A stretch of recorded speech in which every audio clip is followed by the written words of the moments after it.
온 세상이 다 온 마음이 다. 안녕하세요. 네, 저는 서영원이라고 하고요. 과천 녹색당 당원이고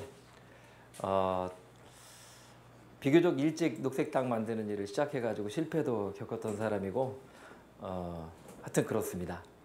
녹색당이 가지고 있는 가치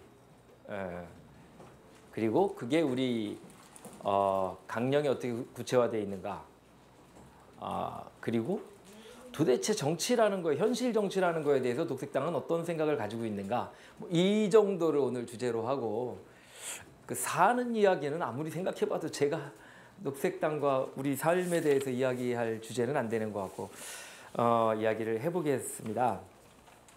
갑시다. 오늘 녹색당의 가치 그 다음에 녹색당과 정치에 대한 이야기를 하려고 하는데 이 중에 일부는 별로 정립되어 있지 않은 생각이에요. 제가 뭐 이야기하면서 좀 이야기를 하겠지만 그렇지만 오늘 얘기하려고 하는 제 문제의식은 이런 거예요. 우리가 녹색이라고 하는 가치가 가지고 있는 생각이 얼마나 합리적인가 그리고 그런데 이 합리적인 생각이 현실에서 얼마나 절실한가 그리고 현실 정치의 지배적인 정치적 가치들과 얼마나 날카롭게 대립하고 있는가 뭐라고 써야 되지? 그런 의미에서 굉장히 급진적이죠.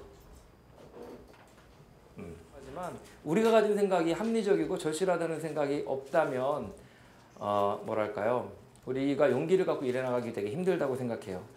그래서 제가 떠올린 게 요거 이제 나중에 제가 오늘 드렸어요. 왜냐면 이게 뭐냐면 2012년 초에 2월 달에 창당을 위해서 막바지 당원을 막 모으고 있을 때 주변 사람들한테 호소하려고 제가 썼던 글인데 이 글을 쓸 때 제 마음이 우리가 가진 생각이 정말 얼마나 원래는 합리적인 생각인가 그런 생각을 하면서 되게 썼거든요. 그래서 한번 요거부터 좀 보려고 합니다.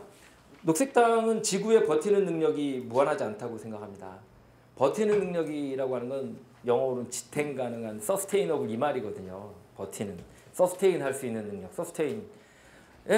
지속 가능성이라고 흔히 말하는 그거를 말하는 건데 그게 무한하지 않기 때문에 지구의 지탱 능력을 손상시키지 않도록 사회를 경영하자는 거다. 너무 당연하잖아요. 그죠? 너무 당연한 건데 너무 안 되고 있는 일이잖아요. 그것만 확인하고 좀 넘어갈게요. 그 다음에 핵폐기물 같은 거는 만들고 나면은 핵발전소 오래 써야 50년이라 그러면 요즘 안 되죠. 30년 지난 건 폐쇄를 시켜야 되는데 정말 한 세대 동안 쓸 전기를 쓰기 위해 핵발전소 만들어 놓고 10만 년 동안 그거를 관리한다? 여러분 10만 년이라는 시간이 상상이 되세요? 인류 최초의 문명이 탄생한 게 메소포타미아인데 길게 잡아 6,000년. 그러니까 이거 10배가 넘는 시간이고 핀란드 사람들이 굉장히 용감해요. 핀란드 사람들이 그 영구 핵폐기물 처분장을 만들려고 노력을 하고 있거든요. 정말 용감한 사람들인데 아무도 시도하지 못하는 건데 이 사람들의 고민은 공학적인 게 아니에요. 10만 년 후에 사람들이 이게 위험한 물질이라고 하는 걸 알 수 있도록 어떤 표징을 남길 건가 이게 제일 문제입니다. 이런 부담을 우리가 쓰기 위해서 후손에게 떠넘기지 말자는 건 너무 상식적이잖아요. 상식적이라는 건 사실 이런 비상식은 근래에 들기 전에는 없었다라고 이렇게 해석을 해도 괜찮아요. 핵발전이라고 하는 게 늘 있었던 게 아니잖아요. 생긴 지 얼마 안 되잖아요. 그죠? 굉장히 비상식적인 일들이 지금 벌어지고 있는 거죠. 그 세 번째 줄은 평화 문제인데 예를 들어서 현대는 평화를 어떻게 정치하는 사람들은 현대 정치는 생각을 하냐면 공포의 균형이라는 말을 씁니다. 공포의 균형. 들어보셨어요? 손 한번 들어보세요. 들어보신 분. 강의 수준을 좀 높이게. 이게 영어로 밸런스 오브 테러인데 공포의 균형이라고 그래요. 뭐 무슨 말인지 알겠죠? 서로 핵무기를 쌓아놓고 내가 썼다간 저놈도 쏴가지고 같이 망하니까 그래서 평화가 유지된다. 이게 너무 황당하잖아요. 이게 상식이라고 할 수가 있어요? 이런 평화가 유지되겠어요? 그랬는데 결국 소련이 무너졌잖아요. 그죠? 핵무기가 막 소련이 관리하다가 우크라이나로 넘어가고 막 여기로 넘어가고 저기로 넘어가고 반군의 손에 넘어가고 막 이러잖아요. 그죠? 한번 생각해 봅시다. 우리나라가 군사강국이 됐으면 좋겠다라는 마음을 저도 어렸을 때 가졌고 지금도 가끔 자다가 생각해 보면 대한민국이 엄청나게 센 나라가 됐으면 좋겠다 이런 생각을 축구를 보다 보면 가끔 들기도 하지만 그럼 한번 생각해봐요. 우리나라가 핵무장을 한다. 그러면 북한이 핵무기를 가지는 거가 정당화되잖아요. 그죠? 북한이 핵무기를 가지기를 간절히 바라는 사람들이 있죠. 북한이 미국이 MD를 개발할 때 제일 명분으로 삼았던 것이 미국이 그 무슨 뭐 대포동인가요? 거기다가 핵무기를 실어가지고 미국까지 쏠 거다 이거잖아요. 그 북한이 본격적으로 핵 개발을 하게 되면은 미국과 연합국들의 군비 증강이 더욱 시작되게 되고 우리가 정말 바라지 않는 일본의 무장화도 본격화될 수밖에 없어요. 그죠? 대만도 마찬가지가 되고. 그럼 또 무슨 일이 생기냐면 중국이 문제인데 중국은 사실은 경제개발에 박차를 가하고 있는 중이기 때문에 사실은 가능한 한 군사적 긴장을 원하지 않아요. 군사 쪽에다가 투자를 많이 하면 자기네가 이제 경제 대국으로서 일어나는데 방해가 되잖아요. 그러니까 사실은 이런 일이 벌어지면 중국도 그 막강한 국력의 상당 부분들을 군사비에 투자하게 되고 그러면 우리나라는 다시 정말 이 어마어마한 나라들 사이에서 무기를 가졌다고 해봐야 안전한 상태라고 할 수 없는 상태인데도 우리 마음속에 그런 마음을 자꾸 불러일으키고 하는 게 오늘의 현실이죠. 바보 같은 얘기. 그러니까 아니 무기를 줄이자고 북한하고 남한하고 무기를 일단 반으로 줄이자니까 이 말이 그렇게 바보처럼 들린다면 그 녹색당은 아닌 것 같아요. 네.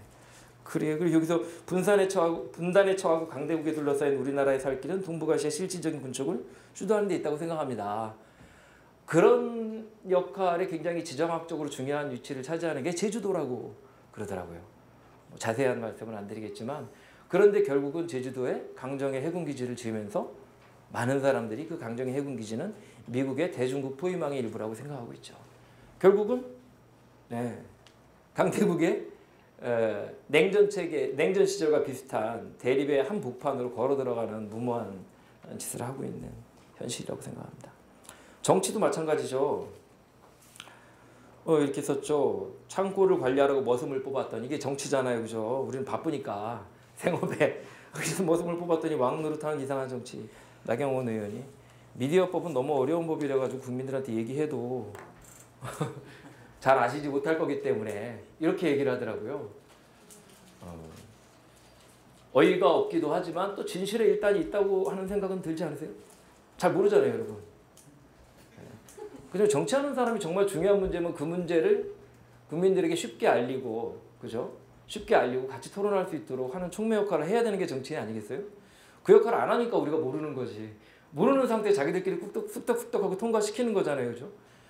그러니까 자기들이 우리 공동체의 굉장히 중요한 쟁점, 우리가 함께 결정해야 될 일들에 대해서 잘 알리지 않고 국민을 무식쟁이 취급하고 저희가 대신 통과시키겠다고 하는 게 오늘날의 정치잖아요.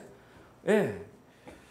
그런 거가 굉장히 비합리적이고 몰상식하다고 생각하는 사람들이 직접민주주의나 풀뿌리 정치, 풀뿌리 민주주의가 도입돼야 된다라고 주장을 하고 있는 거죠. 모르겠는데 김구 선생이 1947년에 나의 소원? 아니 갑자기 맨날 얘기하는 건데 갑자기 헷갈리네요. 긴장해가지고 제가 오늘 나의 소원에 뭐라고 썼냐면 당시에 어떤 과학기술 문명, 기술력, 경제력으로 정확한 표현은 제가 기억나지 않지만 모든 인류가 풍요롭게 먹고 살 수 있을 정도에 도달했다고 이미 얘기하고 있더라고요. 그러니까 서로 싸우지 않고 나눈다면 충분하다 이렇게 얘기를 하고 있어요. 그 이후로 1인당 GDP 물가 상승률 다 감안해도 어마어마하게 상승했거든요. 제가 오늘 그 통계까지는 안 갖고 왔지만 뭐 아마 3배 이상 상승한 걸로 제가 기억하고 있어요. 돈으로만 상승한 게 아니라 식량 생산도 엄청나게 늘었어요. 뭐 예를 들어 살충제 뭐 10배, 자동차 뭐 어마어마하게 늘었는데도 하나도 사람들은 행복해지지 않고 나눔은 일어나지 않고 있는 거죠. 네, 뭐 오늘은 이게 주제가 아니니까. 그런데도 나누기 위한 용기를 내지 않고 계속 성장하지 않으면은 가난한 사람들의 처지를 개선할 수 없다. 이렇게 이야기를 하는 게 오늘의 현실이잖아요. 그러니까 우리가 죽기 전에는 그런 일이 벌어지지 않는다는 거죠. 아무리 성장해도, 그죠? 꺾어야 된다고 생각합니다. 얘기를 하면 이게 되게 중요한 게 녹색당에 갇혀 있다가 사회 정의에 대해서 이야기할 거지만 사회 정의는 어떻게 생각하면은 모든 정당의 가치일 수도 있고 특히 이제 어떤 그 평등을 얘기하는 기존 진보 정당의 가치일 수도 있어요. 그런데 그 평등을 어떻게 실현하는가, 특히 이 생태 위기의 현실에서 평등이란 어떻게 실현될 수 있는가에 대해서 굉장히 다른 생각을 가지고 있어요. 우리는 많은 사람들이 생각하듯이 모든 나라가 경제 성장을 해서 미국과 같은 대량 생산, 대량 소비 사회로 진입해서 평등해지는 그런 사회가 불가능하다는 명확한 인식을 가지고 있어요. 그렇지 않으세요? 네, 그것은 생태계가 허락하지 않고 생태계가 허락하더라도 실제로 그런 일은 탐욕 때문에 이루어지지 않는다. 그렇기 때문에 사실은 이 부분도 녹색당에게 이 사회 정의라고 하는 거, 빈곤한 사람들의 삶을 어떻게 개선할 것인가, 평등에 어떻게 도달할 것인가, 굉장히 중요한 정치적 가치인, 거기에도 우리의 생각은 급진적으로 다른 생각들과 분리된다고 생각합니다. 투표권 없는 아이들과 미래 세대도 우리와 똑같이 행복할 권리가 있다는 것입니다. 미래 세대와 어린이 혹은 그들을 대변하는 사람들이 가능한 한 의사결정에 참여해야 된다는 거, 이거는 뒤에서 이따가 조금 설명을 하겠습니다. 되게 중요한 거거든요. 그 다음에 피부색, 취향, 신념, 문화가 다르거나 큰 무리에 속하지 않는다고 해서 소수자라고 해서 차별하는 대신에 다양성이야말로 사회 생태계의 건강과 미래를 보장하는 힘임을 인정하다는 것이다. 그리고 뭐 다양성인데 조금 넘어 이따가 다시 설명하겠습니다. 그런데 이런 생각들이 곰곰이 생각하면 저는 합리적이라고 100번을 생각해도 생각할 수밖에 없고, 이 합리가 실현되지 않는 한 우리에게 미래는 없다라고 생각함에도 불구하고 이런 것을 순진한 꿈이라고 비웃는 사람들이 정치, 우리 사회의 의사결정을 과점하고 있다는 것. 미국 녹색당 사람들이 그걸 듀오폴리라고 표현하더라고요. 양당이 독점하고 있다는 거죠. 모노폴리는 한 당이 독점하는 거지만 뭐 듀오폴리나 모노폴리는 듀오폴리가 더 위험하죠. 우리나라도 마찬가지잖아요, 그죠? 듀엣이 장악하고 있잖아요. 그래서 우리는 매우 급진적인 소수인 것으로 보일 뿐이라고 하는 것을 우리가 명백히 할 필요가 있다, 이렇게 생각합니다. 여러분은 어떻게 생각하세요? 이런 생각들을 급진적인 몽상이 아니라 시민의 상식으로 정치의 기초로 만드는 거가 굉장히 중요하다고 생각합니다. 정치라고 하는 것은 우리 모두의 일을 공개적으로 처리하는 과정이고 그 말의 구조예요. 토론을 통해서 우리의 일을 어떻게 처리할 것인가. 우리 각자의 집, 우리 각자의 경제, 각자의 생활이 있지만 그걸 넘어서 우리 모두의 문제, 우리 공동체의 문제, 우리 공동체의 미래를 어떻게 결정해 나갈 건지를 토론하는 게 정치의 어떤 기본 모습이라고 생각해요. 언제부턴가 실제로 그런지 아닌지 모르겠지만 모든 사람이 참여하는 게 어렵다는 이유로 누군가에게 그걸 대신 맡기게 됐고, 그 사람들에 의해서 정말 이상한 방향으로 가게 됐고, 어떤 사람은 옛날에 고대로부터 잘난 사람들이 정치를 맡아야지 이기주의 같은 데 빠지지 않고 공동체의 미래를 잘 개척한다, 이렇게 뭐 철인 정치 이런 거 있잖아요. 왜 여러분 배웠잖아요. 뭐 플라톤 뭐 이런 사람들이.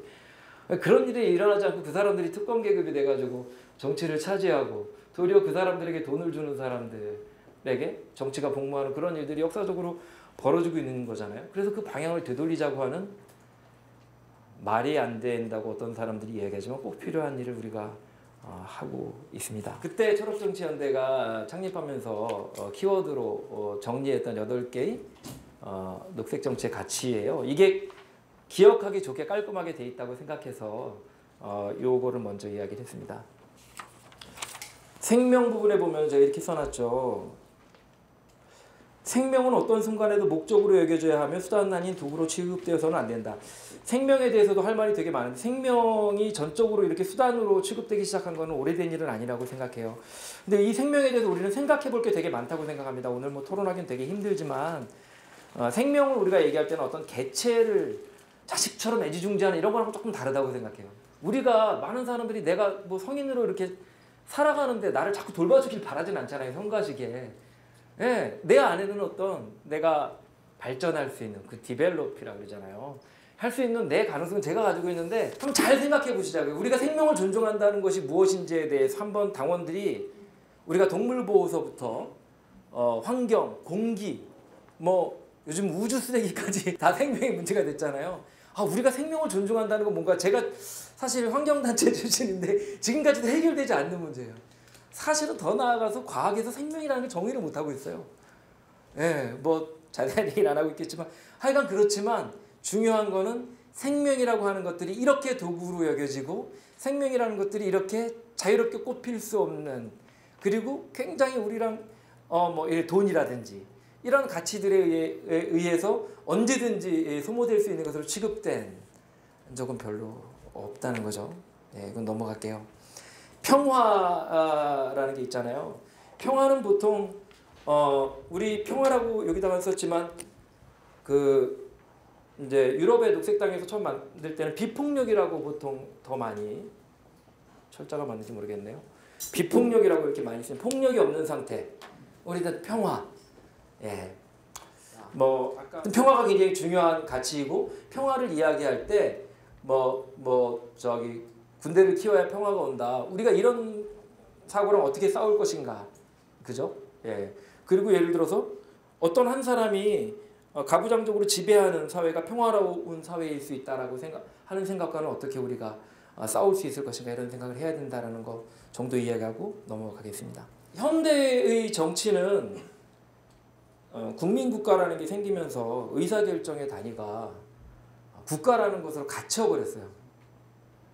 제가 이게 갇혔다고 표현했습니다. 어떤 사람은 이게 확장되고 정립됐다고 생각할 수 있지만 그 말은 뭐냐면 내 삶의 문제를 다루는 풀뿌리의 문제들과 우리 공동의 문제를 다루는 지구의 문제들은 실질적으로 민주적 의사결정이 전혀 이루어지지 않고 있다는 거예요. 예, 너무 쉬운 얘기죠? 예. 사실은 지구환경 문제 같은 거 되게 중요하잖아요. 기후변화 협약 같은 거가 기후변화 협약에 대해서 처음 들여다보기 시작하시는 분들이 되게 실망하고 좌절하시는 이유가 이 사람들이 선한 의지를 가지고 기후변화를 막기 위해서 어떻게 진짜 협의하고 토론할 줄 알았더니 가서 온통 다 자국의 이익이 나는 어떻게 하면 빠질까 아니면 나는 이산화탄소 저감 기술 이런 걸 가지고 있으니까 어떻게 내 기술이 유리하게 대접받을까 뭐 이런 걸 가지고 열나 싸우잖아요. 그러니까 사실은 굉장히 이게 뭐야 이거 환경이 아니라 이게 뭐 정치판이네. 예, 정치판이죠. 우리가 하려고 하는 게 정치판이잖아요. 네, 맞아요. 세상은 그래요. 세상은 그런데 더 문제는 뭐냐면 어쨌든 그래도 국가 단위에서는 투표를 통해서 무언가 의사결정을 할 수 있게 돼 있는데 진짜 이 문제는 복잡해지고 지구화되고 이게 사람 문제만 옛날에 뭐 남자들끼리만 하던 게 여성 된 것도 아직도 그것도 이해 못하는 남자들도 있는데 뭐 청소년, 미래세대, 지구 그다음에 이게 너무나 그냥 바로 카메라 클로즈업 해가지고 때려대니까 살겠습니까? 우리는 이런 문제를 해결할 수단이 필요해요. 도덕적인 문제로 접근하면 안 된다고 생각해요. 도덕적인 문제를 포기하자는 게 아니라 이 문제를 같이 풀기 위한 수단이 필요합니다. 우리는 누구도 신이 아니기 때문에 이 문제를 다 마음속에 품고 맨날 울면서 살 수가 없어요. 이게 우리 어린이들에게 적어도 학교에서만은 건강한 음식을 먹였으면 좋겠다. 그럼 모든 아이들이 일단 좋은 식습관을 가질 수가 있으니까 그래서 친환경 우리 농산물을 사용하자는 조례 운동을 막 했잖아요. 근데 그게 한번 좌절됐잖아요. 조례를 만들었는데 왜? 기억하시는 분? 상품은 없는데 혹시 퀴즈? 아니 이게 조례를 만들었는데 WTO 규정이 위배된다 그래가지고 조례가 무산된 거잖아요. WTO 자유무역, 농산물 자유무역을 저해하는 위법적인 법이라는 거예요. 우리가 필요해서 아니 우리 딸내미 좋은 밥 먹이겠다는데 에? 그러니까 이게 그랬을 때 국가가 어떤 역할을 했느냐. 국가라고 하는 게 나를 지켜주는 게 아니라 WTO의 그 조례를 제소하는 거예요. 정치라는 게 진짜 웃겨진 겁니다. 그러니까 국가라고 하는 게 나를 지켜주기엔 너무 먼 존재이고 우리 공동의 문제를 해결하기엔 너무 작고 미미한 존재가 돼버려서 이게 쓸모없다고 생각하는 사람들도 많이 늘어났어요. 저는 속단을 내리고 싶지는 않아요. 동네가 중요하고 지구가 중요하듯이 국가라는 단위도 역할을 해야겠죠. 동북아시아도 뭔가 있어야 되고 그죠? 예. 어쨌든지 간에 모든 의사결정이 주권이라고 하는 그러니까 국가만이 폭력을 독점한다는 건 군대만이 아니라 사람을 감옥에도 보낼 수 있고 이게 정의이기 때문에 이걸 위배하는 사람들은 감옥에도 보낼 수 있고 그렇지만 저 국경 밖에서 일어나는 것에 대해서 아무 말도 할 수 없고 뭐 이런 현실을 깨야 된다는 거예요. 녹색 정치에 녹색당의 굉장히 중요한 목표 중에 하나가 국가에 갇힌 정치를 풀뿌리와 지구로 확장한다라는 겁니다. 그래서 녹색당은 사실은 과천녹색당, 홍성녹색당, 수원녹색당, 한국녹색당, 경기녹색당, 지구녹색당, 유럽녹색당이 다 평등하고 같은 권리를 가진다고 생각하고 있는 거예요. 호주 녹색당이냐고 물어보면 아니요, 저는 타즈메니아 녹색당인데요. 왜냐하면 타즈메니아 녹색당이 호주 녹색당보다 먼저 생겼거든요. 성평등에 대해서는 그 말만 하고 싶어요. 우리 녹색당원들은 그 정치를 바꾸고 싶어하는 사람들은 성평등의 문제에 대해서 냉소하지 않는 사람이 됐으면 좋겠습니다. 우리가 생각하는 것보다 성평등의 과제는 아직도 정말 가야 될 길이 너무너무 멀고 뭐 이런 거 아니야? 이럴 수 없는 문제예요. 예. 녹색당의 4대 가치 한번 읽어볼까요? 생태적 지혜부터 시작. 생태적 지혜, 사회정의, 풀뿌리 비폭력. 네. 그 외에도 주 2번에 보면 지구녹색당 헌장이라는 게 있어요. 여러분들은 대부분 아시겠지만 모르시는 분들을 위해서 지구 차원의 공통의 강령을 가지고 있는 유일한 정당이기도 해요. 녹색당이라고 하는 건 글로벌 그린스라는 지구 녹색당이죠. 있고 이게 헌장, 강령이 있어요. 한번 읽어보시면 좋을 것 같다는 생각을 하지만 저도 뭐 꼼꼼히는 안 읽어봤습니다. 그런데 마지막 문장을 우리 당 사람들이 되게 좋아해서요. 이렇게 싹 인용할 때가 있어요. 한번 요거는 제가 읽어볼게요. 우리는 우정과 낙관, 해악으로 서로를 개인적으로 정치적으로 뒷받침할 것이며 이 길을 우리 스스로 즐길 것이다. 오늘 그 저한테 준 주제 중에 마지막에 뭐죠? 3? 녹색당과 나? 그러니까 녹색당 사람들의 어떤 그 정치하는 방식? 그런 거 같기도 해요. 그러니까 하여튼 웃으면서 가고 유머, 해악을 잃지 않고 우정을 잃지 않고 가겠다. 그리고 우리는 서로를 인격적으로 내가 개인적으로도 응원하고 정치적으로도 뒷받침할 거고 이 길을 과정에서 남이 강요해서가 아니라 우리 스스로 이 길을 즐기면서 갈 것이다라는 어떤 각오이기도 하고 뭐 읽어보면 기분이 좋아지기도 하는 우리는 녹색당이라는 작은 씨앗입니다. 지구별의 무생명들과 춤추고 노래하는 작은 도토리 하나가 만드는 떡갈나무 혁명이고 뭐 네. 도토리 하나인데 또 여러 무늬와 색깔을 가진 자유로운 사람의 연합이고 심지어 정의롭고 평화로운 세상을 향하는 나침반이자 등대도 해야 되고 근데 제 생각에 나침반이자 등대는 해야 됩니다. 우리가 그리고 농부도 돼야 되고 뭐 하여간 돼야 될 게 많습니다. 생태적 지혜 생태적 지혜를 첫 번째로 꼽았고 이거는 이제 뭐 많은 녹색당들이 그렇게 얘기하는데 이런 것도 여기 써 있는 말에 결부되지 말고 한번 생각해 봤으면 좋겠어요. 저는 생태적이라고 하기 전에 지혜라는 게 도대체 정치나 우리 사회 원리나 살아가는 데 통용되고 있는가? 우리 자식들에게도 지혜를 가르치고 있는지. 그죠? 지혜라고 하는 건 보통 사려 깊음 속에서는 내가 굳이 고려하지 않아도 되는 나만을 위해서는 고려하지 않아도 되는 여러 가지 것들에 대한 사려 배려도 포함되는 것일 텐데 지혜라는 말 자체가 지금은 성경책 말고는 잘 안 쓰는 것 같은 그죠? 예를 들어서 우리가 생물 다양성 얘기 많이 하시죠? 생물 다양성 우리 녹색당이니까 근데 다양성이 되게 여러 가지가 있어요. 생물 다양성도 보통 3가지로 구별하지만 언어 다양성 같은 거 되게 중요합니다. 그 연구에 의하면 언어 다양성, 문화 다양성, 생물 다양성이 높은 곳은 다 높고 낮은 곳은 다 낮대요. 파푸아뉴기니라든지 이런 데는 언어 다양성이 엄청나게 높아요. 고개만 하나 넘어가면 말이 잘 안 통하는 그런 거 같아요. 언어가 6,000개쯤 남았답니다. 제가 오늘 찾아본 거에서는 2주에 하나씩 언어가 없어진다는데 이게 믿어야 되는지 말아야 되는지 근데 실제로 한 명만 알고 있는 언어가 지금 꽤 있어요. 미국에도 있었다 그랬는데 돌아가셨는지 모르겠어요. 몇 년 전에 본 거니까.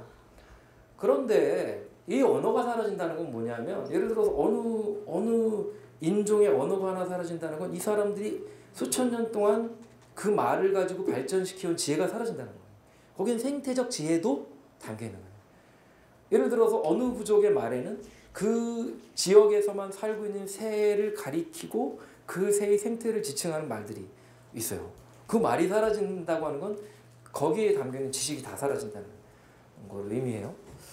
지혜라는 거에 대해서 한번 깊게 생각해 볼 필요가 있다 이런 생각이 들어서 사회 정의는 그냥 사회 정의에 대해서는 우리가 생각할 게 많다.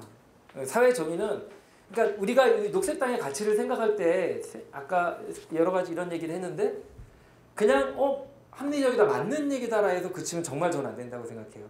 왜 이 가치들이 절실하고 또 날카롭게 현실의 다른 가치들과 대립되는가. 대립이란 말은 좀 뭐하지만 맞선다. 똑같은데? 하여튼 이게 왜 이게 그렇게 우리가 다른 데 안 가고 여기 있게 만드는가. 당이라 그러면 고개를 획 돌리던 사람들이 여기 오게 만든 이 가치들은 왜 이렇게 절실하고 똑같은 말인 것 같은데 다른가에 대해서 생각하지 않으면 안 된다고 생각하거든요. 그렇다고 생각해요. 느낌이 아니라 뭐 이렇게 오른쪽이 어디야? 보수, 진보. 뭐 우리는 어디 있습니까? 여기 있어요? 뭐 예를 들어서 여기 있다고 싶다. 그럼 뭐 여러분들은 우리는 뭐 보수하고 진보로 딱히 얘기하는 거는 좋지는 않은데 그래도 굳이 분류하자면 진보에 가깝고 그러니까 진보 정당인 것 같기도 하고 하여튼 그래 뭐 이렇게 생각하는 게 대체로 그런 것 같아요. 어떻게 생각하세요? 이거는 굉장히 치열한 당내의 논쟁이 녹색당 하는 사람들 사이에 많이 입장이 다르고 토론할 수 있는 논쟁이라고 생각해요. 그냥 여기부터는 제 생각이라고 생각하고 들으세요? 저는 우리가 진짜 여기쯤에 있다고 생각해요. 아니 요 거리 비율은 따지지 마세요. 하여튼 절반으로 봤을 때 여기 어쩌면 여기 있을지도 몰라요. 예. 그런데 한번 이걸 이렇게 선으로 보지 말고 이렇게 한번 뒤집으면 이렇게 된다고 한번 생각해 보세요. 우리는 사실 여기 있는 건지도 몰라요. 시간이라고 하는 축을 놓고 한번 생각해 보면 이걸 이렇게 뒤집어 놓고 보면은 이 일직선에서 지금도 아직 정치적 분류는 다 그렇게 돼 있어요. 이건 우리만 그런 게 아니라 국제적으로 얘는 몇 % 어느 쪽으로 쏠려있냐 이렇게 정당을 분류하거든요. 녹색당 사람들은 그걸 깨고 나는 거예요. 그걸 깨고 나는데도 많은 사람들은 우리를 하여간 그래서 네가 말은 복잡하고 좋은데 여기서 어디냐고 이렇게. 그러니까 이 프레임 논쟁이잖아요. 그죠? 끊임없이 그 얘기를 해요. 그래서 거기다 질리다 보면 별로 할 말이 없으니까 그래 하여튼 요즘 맞아. 그럼 자꾸 이제 우리 얘기는 못하고 계속 이렇게 딸려다니는 거예요. 저는 그건 되게 곤란하다고 생각해요. 우리는 그래프에 축을 하나 더 그리는 사람들이라고 생각합니다. 그걸 시간이라고 생각해도 좋고 뭐라고 생각해도 좋아요. 직접 참여 풀뿌리 민주주의. 네.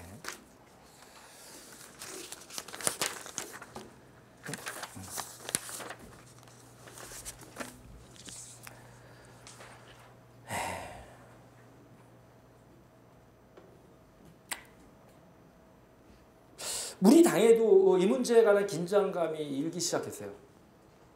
불가피한 것이 아니면 위임하지 않는다. 이게 이제 풀뿌리 민주주의의 정신인 거죠. 그게 맞죠, 그죠? 우리가 바쁘니까 위임한 거지. 시간이 있을 때도 자기네들이 대신하겠다고 그러면 웃기잖아요, 머슴들이, 그죠? 내가 하겠다는데. 그러니까 그거는 아닌 거고 풀뿌리 민주주의 하여튼 그게 굉장히 중요하다. 그 두 가지 사이에 긴장이 있는 거죠. 그건 왜냐하면 우리 당 내부의 원리에서도 이게 충돌할 수 있기 때문에 그래요, 그죠? 우리가 빨리 선거에서 이겨서 뭘 하고 싶은 것도 있고, 그리고 그렇지만 그 과정이 우리 스스로 내부에서 그냥 우리가 투표를 해서 51%를 넘겼으니까 된 게 아니라 그 과정에서 당원들이 보여주는 역동성, 참여, 정말 나의 목소리가 반영되고 있는지 이런 것들 항상 평가하고 싶어 하잖아요. 이것 사이에 긴장감이 계속 있을 것 같아요. 그러니까 이게 풀뿌리 민주주의, 그러니까 풀뿌리 자치 역량과 녹색 정치를 할 수 있는 주민의 힘과 또 그 힘이 받아들여질 수 있는 풀뿌리 정치의 어떤 기제들, 시스템들. 그러니까 예를 들어 주민참여 예산 같은 게 있어야 될 거 아니에요. 주민참여 예산을 누가 참여해야겠어요? 좋은 주민들이 많이 참여. 예를 들어서 당장 유권자가 아니지만 중고등학교 학생들에 대해서 굉장히 강력하고 효과적인 환경 교육을 할 필요가 있다고 생각해요. 자치단체에서. 그래서 이 사람들이 환경 문제에 대해서 바른 인식을 가지고 성장하지 않는다면 내가 자치단체장 하는 동안에 무슨 정책을 했다라고 하는 건 잠깐 됐다가 다음에 꼬꾸라지는 그런 일에 불과할 수밖에 없거든요. 그렇지 않으면 우리는 결국 성공하지 않을 거다. 어떤 정책도 어떤 성과도 어떤 정치적 성과도 권력을 통해서 얻는 어떤 정치적 성과도 풀뿌리의 힘이 뒷받침되지 않으면 결국 변화로 연결되지는 않는다라고 생각합니다. 지속 가능성의 정의가 뭐죠? 뭐 되게 무식하게 얘기하면 망하지 않는다는 말은 sustain, 서스테이너블이라고 그러잖아요. 서스테인이라는 거는 예를 들어 널빤지가 이렇게 있고 양쪽에서 이렇게 버티고 있는데 짐을 너무 많이 하나하나 쌓다 보니까 어느 일정한 시간이 되면 이게 무너지잖아요.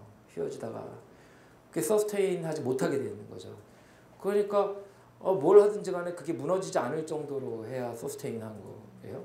그래서 지속 가능하다는 말은 번역이 잘못됐다고 생각해서 옛날에는 지탱 가능하다 이렇게 해야 된다고 많은 사람이 주장했는데 우리가 뭔가를 누리는 과정에서 미래 세대의 복지 기반을 훼손해서는 안 된다는 거예요. 그죠? 그죠? 해봐야 돼요. 근데 오늘날의 정책 결정 과정을 보면 말입니다. 이렇게 돼 있어요. 뭐 설명을 길게 할 시간은 없지만 정책 결정하는 사람들이 댐을 짓는데 50년 가구 무너뜨리거나 다시 짓다시피 재건설해야 될 댐을 짓는데 이게 경제적으로 타당하냐 아니냐 계산을 할 때 이자율, 할인율 뭐 대충 다 아시죠 무슨 얘기인지. 그러니까요. 뭐 보통 이게 강의의 주제일 때 제가 계산을 미리 해가지고 근데 30년 50년 지나면 이게 똥값이 되는 거예요. 그러니까 오늘날에 100만 원이 오늘날에 내가 100만 원을 쓰고 후대한테 200만 원어치 폐기물과 독성물질을 넘겨준다고 하더라도 그 200만 원의 위험성이 마이너스 가치잖아요. 마이너스 위험성이. 이게 오늘날에는 10원밖에 안 되는 위험성으로 그러니까 10원밖에 안 되는 마이너스로 계산이 된다고 멀쩡하게 비용 편입 분석 이런 거 정책 결정에서 다 그거 해가지고 하는 거거든요. 모든 개발 사업들이 그걸 가지고 하는 새만금부터 뭐 전부 다 그거 가지고 하는 겁니다. 그러니까 50년 후에 일어날 일은 돈이 아닌 거예요, 이게. 그러니까 이렇게 체계적으로 미래의 가치는 폄훼되어 있는 거죠. 아무리 생각해도 이해할 수 없는 그 핵폐기물이라고 하는 어마어마한 그거를 멀쩡하게 계산을 해가지고 여러분 대체로 그런 계산 잘 못하시잖아요. 그러니까 이게 어떻게 되는지 모르겠는데 이 사람들이 해가지고 경제적으로 0.01% 이익입니다 이렇게 해서 나오면 이게 추진이 된다는 거죠. 거기에 사기까지 동원을 해가지고 그걸 무조건 플러스에 맞춰가지고 그러니까 우리는 도덕적인 이야기를 가지고 도대체 후손을 위해서 이런 일을 해서는 되겠습니까?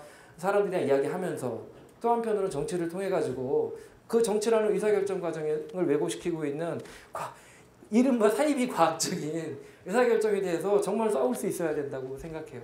지속 가능성에는 그러니까 우리가 아무리 설교를 해도 지속 가능한 세상이 오지가 않아요. 정말로. 이 의사결정 시스템을 깨버리지 않으면 제도화되어 있습니다. 유럽은 조금 달라요. 유럽은 그런 비용 편입도 잘 안 해요. 토론해서 결정해요. 아유. 네, 다양성 옹호라고 썼잖아요. 여러분 다양성 소수자 문제에 대해서 한번 생각해 봅시다. 소수자 문제에 대해서 소수자 보호? 뭐 예를 들어 장애인 보호? 저는 그런 말 별로 안 좋아해요. 여러분 대체로 그럴 것 같아요. 사람에게는 생각보다 생명이라고 하는 건 생각보다 진짜 대단한 힘이 있어요. 아니 우리는 그렇게 생각하지 않는 것 같아도 우리 마음속에 선입관이 있는 게 그 우리 현실 때문에 그런 건데 1급 장애인이다 그러면 뭘 못할 거고 되게 1급 장애인 정도 되면 그래도 보호해야지 이렇게 생각하는데 그렇지 않아요. 직업 가지고 일하는 사람도 많습니다. 시스템이 되어 있으면 훨씬 더 자유롭게 활동하고 할 수 있어요. 근데 우리가 그 불쌍하게 여기 보호해야 된다고 생각하는 건 녹색당의 가치랑 굉장히 다르다고 생각해요. 되게 가부장적인 거죠. 누가 누구를 감히 보호해. 그러니까 내가 보호해 주는 게 아니라 사회가 그 사람의 생명력을 발현할 수 있게 자유롭게 뒷받침해 주고 그 사람 나랑 대등하게 친구 먹으면 되는 겁니다. 친구 되는 거예요. 친구. 네. 아무리 어려워도 거기서 또 행복하게 삽니다. 예, 행복한 순간들이 있어요. 아이고 이 땅에서 불행하게 사는 사람이 얼마나 많은데요. 예, 일단은요 정말 불행하다고 본인이 얘기하기 전에는 불쌍하게 생각하면 안 되는 거예요. 예. 그래서 제가 아는 어떤 굉장히 알게 된 되게 존경스러운 청년 한 분이 자기는 다큐멘터리를 찍어가지고 그 사람들이 얼마나 아름답게 살고 있는지를 보여주고 이 아름다움이 되게 취약해져 있잖아요. 아까 사라지는 언어처럼 단지 소수라는 이유 때문에 이 사람들이 사라지게 생긴 거거든요. 이 사람들의 생활 방식이. 이렇게 아름다우니까 우리가 지키자, 연대하자 이렇게 접근하고 싶다는 거예요. 너무 근사하지 않아요? 이 얘기는 뭐냐면 소수자라든지 어떤 것은 그냥 약한 사람이니까 도와주고 돌봐줘야 되는 사람이 아니라 이 사회가 건강하고 튼튼하기 위해서 필수불가결하고 우리의 강점이 굉장히 중요한 우리의 자산이고 뭐 그런 걸 떠나서 우리 친구라는 거지만 그렇다는 거예요. 이거 그러니까 다양성이라고 하는 것은 다양성 옹호라고 우리가 굳이 쓴 것은 다양성을 보호할 수도 있고 다양성을 존중할 수도 있지만 저는 존중도 좀 그래요. 우리가 뭐 서로 친한 사이 이렇게 뭐 대단하게 이런 건 아니잖아요. 그죠? 친구 먹는 거지. 예, 다만 이것이 정말 나의 중요한 친구인데 단지 소수라는 이유로 권력이 없다는 이유로 혹은 성장하지 않고 있다는 이유로 약해지고 있다는 이유로 제 권리를 누리고 있지 못하니까 같은 편에서 싸워주는 거잖아요. 그죠? 그런 게 우리의 생각인 게 녹색당의 생각이라고 생각해요. 그러니까 제가 이제 그 당시에 레미제라블 그게 유행이었어 가지고 영화였나 뭐였나요? 그래가지고 레미제라블의 민주주의라고 하는 것은 이 사람들이 진짜 피 흘리면서 바리케이트 안쪽에서 싸워가지고 만들어낸 이 바리케이트를 넘었을 때 생겨난 민주주의가 오늘날의 민주주의고 이 사람들 제가 그 레미제라블을 그래서 그 완역본을 읽었어요. 진짜 무지하게 감동적이고 지루하더라고요. 이게 3분의 1이 논설문이에요. 근데 분명한 건 이 사람이 그걸 쓰면서 이 혁명이 끝나지 않았을 때 실패했을 때 쓴 건데 이 사람들의 생각은 뭐냐면 우리가 한 발만 더 나아가면 이 세상의 모든 문제는 해결된다고 생각해요. 간단하게 얘기하면 모든 사람들이 평등하게 교육의 기회를 갖고 배우고 계몽되고 한다면 인간 누구에게나 이성이 있기 때문에 이 사람들은 합리적 의사결정의 주체가 돼서 이 사람들에게 표를 준다면 이 사람들에게 모두 동등한 의사결정의 권리를 준다면 지금까지 우리가 겪고 있는 이 비참한 문제도 다 해결될 수 있다. 이게 이 사람의 확신이었어요. 그러니까 이 바리케이트만 넘으면 완전히 새로운 세상이 온다는 확신을 가지고 있던 거예요. 너무 장엄하고 너무 정말 이렇게 진짜 이 시대를 아직 그 결실이 맺지 않고 수많은 사람들이 피 흘리는 와중에 이렇게 자기 시대의 싸움에 대해서 자부심을 가질 수가 있을까 이런 생각이 드는데 녹색당이 그 다음 바리케이트 앞에 서 있다고 저는 생각을 합니다. 그거를 앞으로 생각해 보시자고요. 오늘 그 얘기를 제가 길게 하고 여러분들이랑 토론할 시간이 많지 않기 때문에 그 바리케이트를 넘어서서 1인 1표의 합리적인 민주주의가 되면 많은 문제가 해결될 거라고 생각하고 우리도 그런 전제로 정치, 경제, 사회 수업을 받고 이렇게 해서 이제 의석이 쫙 있으면 너는 왼쪽부터 오른쪽까지 쫙 이렇게 해가지고 이렇게 분류한 거잖아요. 될 줄 알았는데 국가에 갇혔다는 얘기 아까 했죠? 그래서 풀뿌리와 직을 확장해야 된다.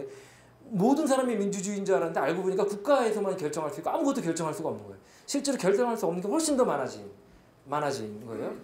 대의민주주의라 그러니까 내가 바쁘니까 대의민주주의를 하자 그러는데 실제로는 이게 되게 사소한 데서도 나타나는 거예요. 예를 들어서 옛날에 그거잖아요. 노동자 정당, 자본가 정당, 뭐였죠? 지주 정당 이런 게 있었다고 칩시다. 그 유럽에서 정당이 생길 때 대체로 그런 거잖아요. 그러면은 적어도 나는 농민이면은 농민 정당이 내 말을 들어야 되잖아요. 그죠? 그럼 싸울 수밖에 없잖아요. 막 싸우잖아요. 싸우면 싫다 하고 자꾸들 그러시는데 싸울 땐 일을 하는 겁니다. 이게 정당들이. 그래서 민주주의라고 하는 게 생태적인 입장에서 보면은 민주주의라고 하는 건 우리의 관념 속에는 모든 사람이 의사결정에 참여한다 이거잖아요. 모든 사람이. 그죠? 그러니까 문제가 없는 거예요. 기본적으로 문제가 없는 거다. 이렇게 생각이 되게 쉽잖아요. 근대 민주주의는 모든 사람이 의사결정에 참여하는 거니까 굉장히 문제가 없는 거다 이렇게 생각하는데 일단 모든 사람이니까 사람만 참여하잖아요. 그죠? 네. 지금 살고 있는 사람만 참여하잖아요. 현 세대. 그죠? 우리나라 사람만 참여하잖아요. 이게 근대 민주주의의 현실인 거예요. 명백하게. 그러니까 여기서 어떤 문제들이 발생하는지는 아까 중간중간 얘기했기 때문에 그럼 우리는 어떻게 해야 됩니까? 이거는 이제 제 얘기가 아니라 훌륭하신 분들이 정리해 놓으신 지구시민 민주주의 미래 세대라고 쓸까요? 내지는 미래 내지는 지탱 가능성 이렇게 상징적으로 미래 세대라고 써도 될 것 같아요. 그 다음에 여기는 무생명이라고 제가 그냥 썼어요. 이런 걸 생태민주주의라고 얘기할 수 있다고 생각합니다. 이거는 우리 머릿속에 있는 도덕책이 아니죠. 이걸 하지 않으면 지탱 가능성은 망가지게 되고 핵무기 결국 이렇게 하다 보면 버튼을 눌러가지고 이게 망하는 거예요. 이게 안 되면 그잖아요. 그 토론이라고 하는 게 정치라고 하는 게 국경을 넘어서 확장되지 않으면 그렇게 되는 거잖아요. 권력에는 두 가지 면이 있어서 그런 것 같아요. 저도 이 생각이 지금 좀 발전되고 있는 거예요. 아렌트 이런 사람도 되게 어려운데 읽어보거나 들어볼 필요가 있어요. 이 사람은 권력, 그러니까 폴리티컬 파워라고 하는 게 사람들이 공감하는 사람들이 위임에 줬기 때문에 동의하기 때문에 생겨난다고 생각해요. 지지를 얻기 때문에. 제가 쉽게 표현하는 거예요. 어려운 말은 좀 다 잊어버렸고 그냥 하여튼 쉽게만. 그러니까 사람들이 더 이상 지지하지 않게 되면 권력은 사라진다 이렇게 보는 거예요. 그러니까 권력이 생기는 과정은 이 사람들이 그 일에 공감하고 그 일에 공감하거나 그 사람을 지지하거나 그 일이 필요하다고 생각해서 사실은 그 공동체를 위해서 뭔가를 내주었을 때 권력이라는 게 생긴다고 생각하는 거예요. 권력이라는 것은 그래서 이 사람은 폭력, 강제력 이런 거랑 권력을 나눠요. 그러니까 폭군이 가지고 있는 힘, 군사적인 힘, 그다음 누구 때리는 힘 이런 거랑 다르다. 권력은 정치 권력이니까 정치 권력은 결국은 사람이 없이는 공동체 구성원들 없이는 형성되지 않는다. 이런 형성의 과정에서 권력을 보면 굉장히 괜찮은 건데 형성되는 어떻게 쓰느냐 권력은 휘두른다 이런 것만 생각하니까 이게 되게 어려운 것 같아요. 그러니까 우리는 그 문제를 잘 생각해야 될 것 같아요. 근데 냉정하게 생각해 보면 결국은 정치라고 하는 것이 권력을 다루는 일이라고 하는 것을 피할 수가 없어요. 그러니까 저도 되게 어려운 것 중에 하나 너도 권력을 갖겠다는 거냐? 네, 갖겠다는 겁니다. 이렇게 대답하기 쉽지가 않아요. 사람들이 너도 똑같네. 그렇지만 분명한 것은 우리는 권력을 다루는 일이고 그걸 피하고자 한다면 권력을 다루기 위해서 우리에게는 어떤 권력이 필요한가? 그것은 어떤 사람들이 모아주는 게 아니라 사람들이 모아서 나한테 주는 게 아니라 우리가 모으는 어떤 힘, 정치적인 힘이 필요한 그게 꼭 권력이거든요. 그게 무언가 이런 생각을 해봐야 된다고 생각합니다. 권력 의지라고 하는 건 개인의 것도 아니다. 적어도 현대에서는 누구나 전제군주가 되려고 그런 게 아니잖아요. 왕이 되려고 그런 게 아니라서는 개인이 입신하겠다는 권력 의지라는 거는 어느 도단인 거예요. 그러니까 사실은 그러니까 오늘날 우리가 많은 사람들이 새누리당은 어떻고 민주당은 어떻고 권력 의지에 대해서 얘기할 때 그 권력 의지는 권력 의지가 아니라 개인들이 갖고 있는 잘 나가겠다라고 하는 의지의 집합 같은 거예요. 저는 녹색당은 정상이고 본격적인 권력 의지를 가지고 있고 가져야 된다고 생각합니다. 이렇게 표현할 수 있을 것 같아요. 적어도 권력이 작동하는 방식을 바꾸겠다는 의지를 가지고 있는 정당이라고 생각해요. 여러분 그렇지 않으세요? 우리가 왜 여기인지 한번 생각해 보면 지금 이 의사결정의 구조, 그게 정치든 동네든 뭐 가부장적인 어떤 마을이든 공동체든 집이든 이 의사결정 구조에 살기 되게 힘든 거거든요. 지금 이 의사결정 구조에서. 그러니까 이 권력이 작동하는 방식, 의사결정이 되어가는 방식 속에서 내가 불화하고 있기 때문에 사실은 녹색당이 있다고 생각을 합니다. 그 사람들이 가지는 이 권력이 작동되는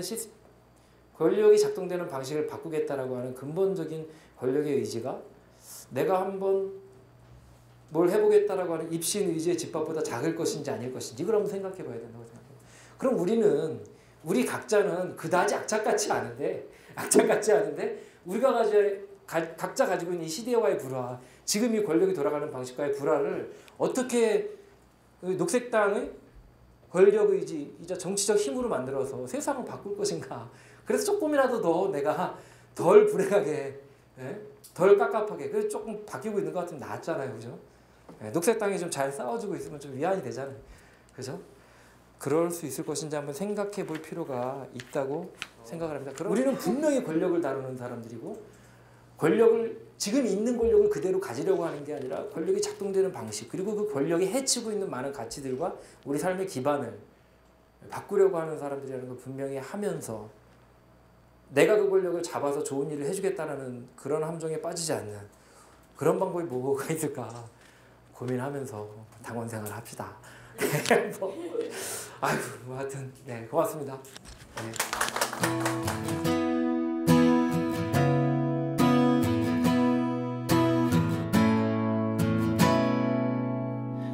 온 세상이 다 온 마음이 다 행복하고 소박하게 살 수 있는 길, 꿈 같은 나날들